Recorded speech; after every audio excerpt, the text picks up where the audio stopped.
ઢોંગ કરી રહ્યા છે, ઢોંગી છે ધારાસભ્ય. પોલીસે જે શબ્દો રિમાન્ડ અરજીમાં માનની ચૈતરભાઈ વિશે વાપર્યા છે એ ખૂબ જ અપમાનજનક અને ખૂબ જ બેહુદા શબ્દો છે. પોલીસે એવું લખ્યું છે કે આ કામના આરોપી એટલે કે ચૈતરભાઈ ઢોંગી છે, જે બિલકુલ સ્વીકારી ન શકાય એવી એકદમ નિમ્ન કક્ષાની બાબતો અંદર લખાઈને આવી છે.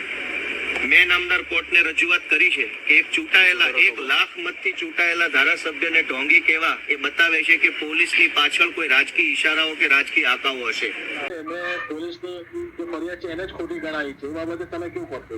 જ્યારે મારી એની સામે કાઉન્ટર બી હતું કે ખોટી ફરિયાદ હતી તો 1 મહિનો અને 12 દિવસ આવા બંધારણીય હોદ્દો ધરાવતા વ્યક્તિએ બાદ ન રહે, એટલે જે ગુનો બન્યો છે એ બનેલા હોવાનું પ્રસ્તાવ. 3 દિવસ. નમસ્કાર, શ્રીવન મીડિયામાં આપ સર્વેનું સ્વાગત છે. હું છું આપની સાથે ભાગ્યશ્રી. ચૈતર વસાવા કે જેઓ 14 ડિસેમ્બરે ડેડિયાપાડામાં અચાનક જ હાજર થયા અને ત્યારબાદથી લઈને અત્યાર સુધીની જો વાત કરવામાં આવે તો 14 દિવસના રિમાન્ડની માંગ કરવામાં આવી હતી પોલીસ દ્વારા, પરંતુ 3 દિવસના રિમાન્ડ મંજૂર કરવામાં આવ્યા છે. ત્યારે હવે 3 દિવસ ચૈતર વસાવા સહિત જેટલા પણ 5 આરોપી છે તેમની પોલીસ પૂછપરછ કરશે. ત્યારે સરકારી જે વકીલ છે તેઓએ પણ કોર્ટમાં દલીલો રજૂ કરી હતી અને સાથે સાથે જ જે કલમો છે તે કઈ કલમો હેઠળ તેમના વિરુદ્ધ ગુનો નોંધાયો છે તેના વિશે વાત કરીશું. સરકારી વકીલ કે જેઓએ મીડિયા સાથે ખાસ વાતચીત કરી હતી તેઓએ શું કહ્યું તે પહેલા સાંભળી લઈએ. 1271/23 ઇપિકોની કલમ 143, 147, 48, 49, 84, 189, 332, 353, 384, 294 બી 506/2/34 ધ આર્મ્સ એક્ટની કલમ 25A મુજબનો ગુનો તારીખ 2/11/2023 ના રોજ આરોપીઓ ચેતરભાઈ દામજીભાઈ વસાવા, શકુંતલાબેન ચેતરભાઈ વસાવા, મરિયમબેન ઝવેરભાઈ વસાવા અને શકુંતલાબેન બલિરામ તથા અન્ય સામે સાહેબ ગુનો નોંધાયેલો.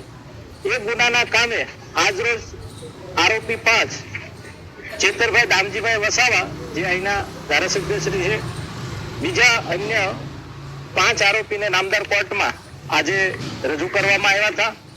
એ દરમિયાન પોલીસે 14 દિવસના આરોપીઓ વિરુદ્ધ રિમાન્ડ માટેની અરજી કરી હતી.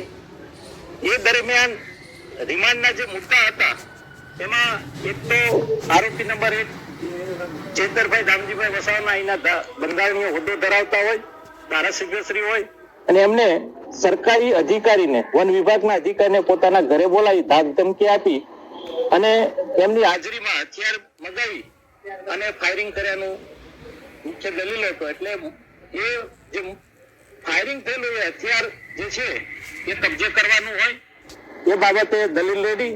બીજું જે 60,000 રૂપિયા સરકારી કર્મચારીઓ પાસેથી જે મેળવ્યા હતા એમાંથી 30,000 રૂપિયા રિકવર થયા હોય આગળ આરોપી પાસેથી, આજે 30,000 રૂપિયા હજી બાકી હોય એ રિકવર કરવાના હોય.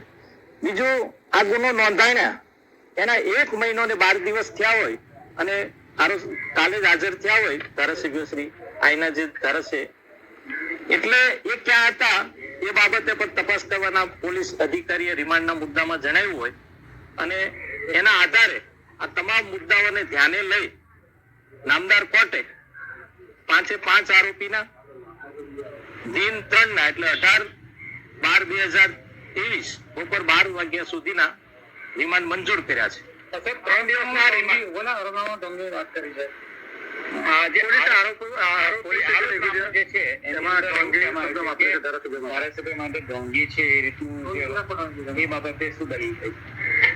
ધારાસભ્ય એ બંધારણીય હોદ્દો છે.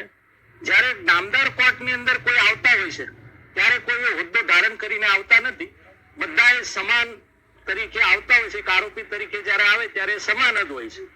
એટલે એ શબ્દ બાબતે પણ નામદાર કોર્ટે કોઈ પૃથ્થકરણ કે એવું કઈ એનો કોઈ જવાબ આપ્યો નથી.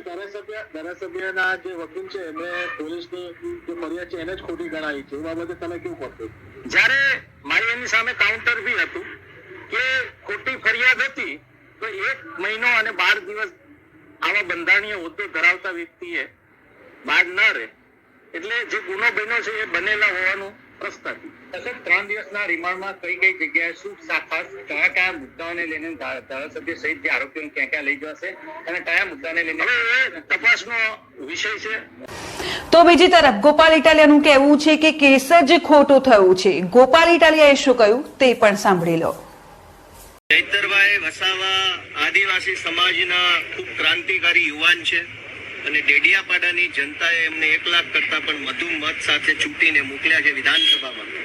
જ્યારથી તેઓ ચૂંટાયા છે ત્યારથી આદિવાસી સમાજના અનેક પ્રશ્નો બાબતે પૂરી તાકાતથી પૂરી આક્રમકતાથી લડાઈ ચલાવી રહ્યા છે અને જે રીતે ચૈતરભાઈ આદિવાસી સમાજ અને ગુજરાતના યુવાનો માટે લડી રહ્યા છે એ જોતા એમની સામે ખોટી રીતની કાર્યવાહી કરી, ખોટા કેસો કરી, એમને ફસાવી દઈ એમને જેલમાં પૂરવાનો એક ષડયંત્રના ભાગરૂપે ખોટી એફઆઈઆર એમના ઉપર કરવામાં આવી હતી.